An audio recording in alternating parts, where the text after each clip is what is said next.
গত 5 মার্চ 2025 তারিখে জাতীয় নাগরিক পার্টির নেতা জনাব সার্জিস আলমের সাথে বেসরকারি বিশ্ববিদ্যালয়ের সাধারণ শিক্ষার্থীদের মধ্যে একটি অনাকাঙ্ক্ষিত ও অপ্রীতিকর ঘটনা ঘটেছে।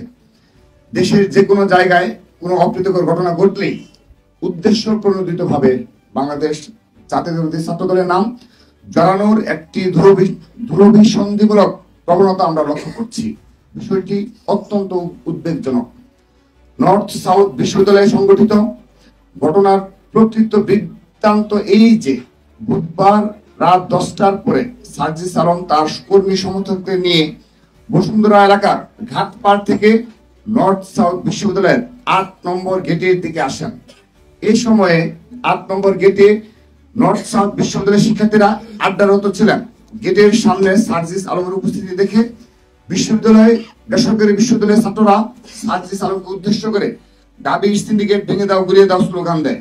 উল্লেখ্য, নবগঠিত গণতান্ত্রিক ছাত্র সংসদে বেসরকারি বিশ্ববিদ্যালয়ের শিক্ষার্থীদের যথাযথ মূল্যায়ন না করার অভিযোগে উক্ত ছাত্র সংগঠনটি কতিপয় ক্ষমতাশালী নেতা আত্মপ্রকাশের দিনেই বেসরকারি বিশ্ববিদ্যালয়ের শিক্ষার্থীদের সাথে মধুর ক্যান্টিনে সংঘর্ষে জড়িয়েছে। জাতীয় নাগরিক পার্টি এবং গণতান্ত্রিক ছাত্র সংসদের শীর্ষ নেতাদের সাথে বেসরকারি বিশ্ববিদ্যালয়ের শিক্ষার্থীদের সাম্প্রতিক উত্তেজনাপূর্ণ সম্পর্কের কথা দেশের সকল রাজনীতি সচেতন মানুষের অবগত। পূর্বের রেশারেশির জের ধরেই নর্থ সাউথ বিশ্ববিদ্যালয়ে সার্জিস আলম বেসরকারি বিশ্ববিদ্যালয়ের শিক্ষার্থীদের বিক্ষোভের মুখে পড়েন। এই সময়ে সার্জিস আলমের সাথে নর্থ সাউথ বিশ্ববিদ্যালয়ের শিক্ষার্থীরা বাক বিতণ্ডায় জড়িয়ে পড়েন। সার্জিস আলমের সাথে নর্থ সাউথ বিশ্ববিদ্যালয়ের শিক্ষার্থীদের বিরুদ্ধে সূত্রপাত নাগরিক পার্টি এবং গণতান্ত্রিক ছাত্র সংসদের মধ্যকার দাবি বনাম প্রাইভেট বিশ্ববিদ্যালয় নিয়ে চলমান অভ্যন্তরীণ কুন্দল থেকে। কিন্তু দুঃখজনকভাবে সার্জিস আলম এই ঘটনাকে রাজনৈতিক রূপ দেওয়ার জন্য ছাত্রদলকে দায়ী করে ফেসবুকে পোস্ট করেন।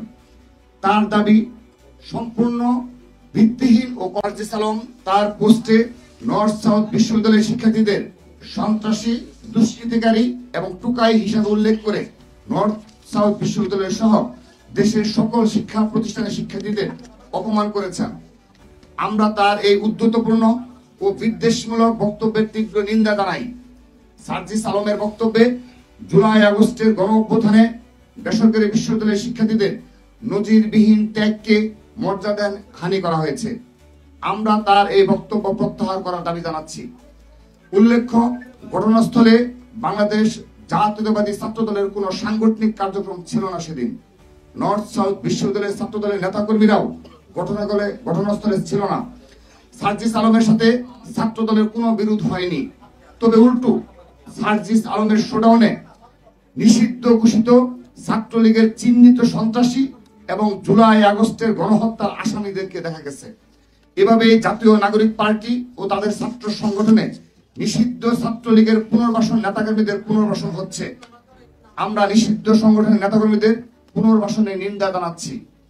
নর্থ সাউথ বিশ্ববিদ্যালয়ের শিক্ষার্থীদের সাথে সার্জিস আলমের বিরোধের মধ্যে কোন ছাত্র দলের নেতা কর্মীর উপস্থিতি ছিল কিনা আমরা তা পর্যালোচনা করে দেখছি। তথ্য উপাত্ত সংগ্রহ করার কাজ চলছে। যদি ছাত্র দলের কারো কোনো ন্যূনতম অসাংগঠনিক সংশ্লিষ্ট থেকে থাকে তাহলে আমরা ছাত্র দলের পক্ষ থেকে আন্তরিকভাবে দুঃখ প্রকাশ করছি। একই সাথে বেসরকারি বিশ্ববিদ্যালয়ের শিক্ষার্থীদের সাথে ঘটে যাওয়া ঘটনার দায় ছাত্র দলের উপর চাপানোর কৌশলের বিরুদ্ধে আমরা নিন্দা ও প্রতিবাদ জানাচ্ছি।